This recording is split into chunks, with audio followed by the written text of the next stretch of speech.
Hey guys, welcome back to a brand new video. As we all know, the 5.5 anniversary is close to the end now. Bandai has released so many scouts this time, which was amazing. Many players received EX units this anniversary, which was good. Bandai also released a paid scout, which includes all the old EX units as you can see on the screen.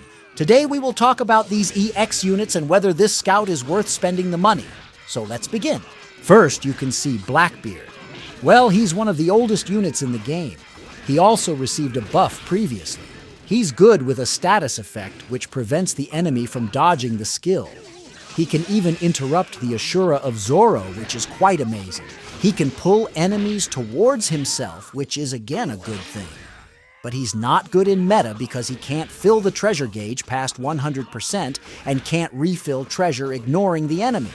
So he can't survive the meta. Next, we have Odin. Odin is a runner, but he can't ignore the enemy, and capture he can just be knocked back and can be stopped by status effects while capturing. So he can be easily stopped from capturing. On the other hand, his skills aren't much damaging to be proven deadly in the meta, so he's a non-meta too. Next, we have Akainu. Well, he's also been very dead in the meta. His magma state gets easily removed by the players. He also dies very easily. His incinerate status effect damage also gets countered by most of the players. He is also a dead character in the meta. His skill 1 is a long-range skill, but he's not a great attacker anymore. Moving to the next one, we have Blue Defender Kaido. Well, he was the first one to have a trait of filling the treasure gauge past 100%. He can also defend all the treasure with his skill 2, which includes a knockback. But in the current meta, we have ignore knockback users now, so his skill 2 can't be proven much of a use. Secondly, he gets status effects from Roger if his treasure gauge isn't full, so needs a buff particularly. Though he has good heals, but still can't survive the meta. Moving to the next one, we have Zephyr. Well, I have used Zephyr for a long time. His best counter is Zoro. If you can stay away from him, you're good.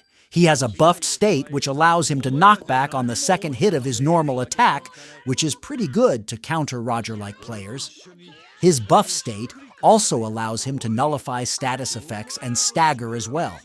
He's too powerful if he's alone in the flag. But the main thing is to ignore the enemy and refill the treasure, which he doesn't have. Secondly, he doesn't refill treasure past 100%.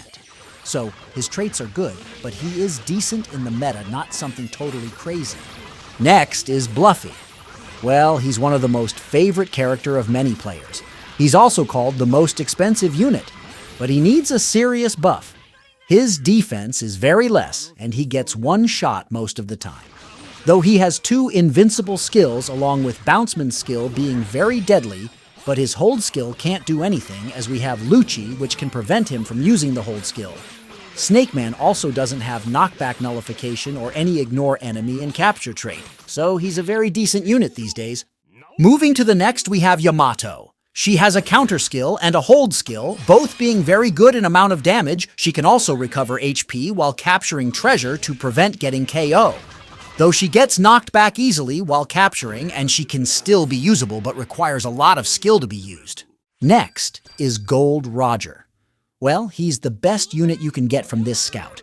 His skill 1 has knockback with a pretty good range along with skill 2, which nullifies status effect and knockback included.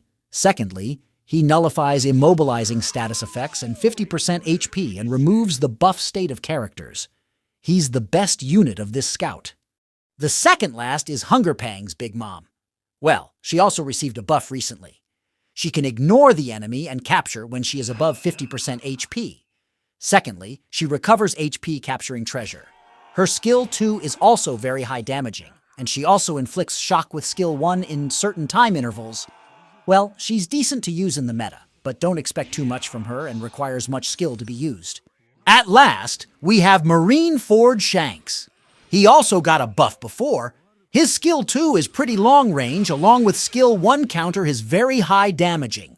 His normal skills allow him to move very fast in the forward direction.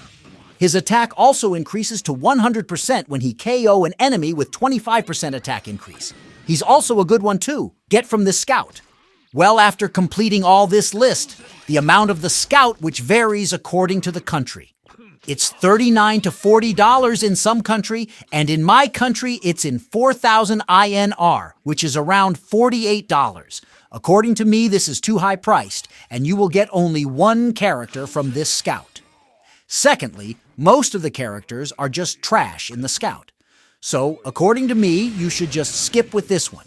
If you have money, you can go for it and nobody to stop, but Roger is the best to get from this, and his Scout is still on for a few days. Well, that's all for today's video, guys. See you in the next one.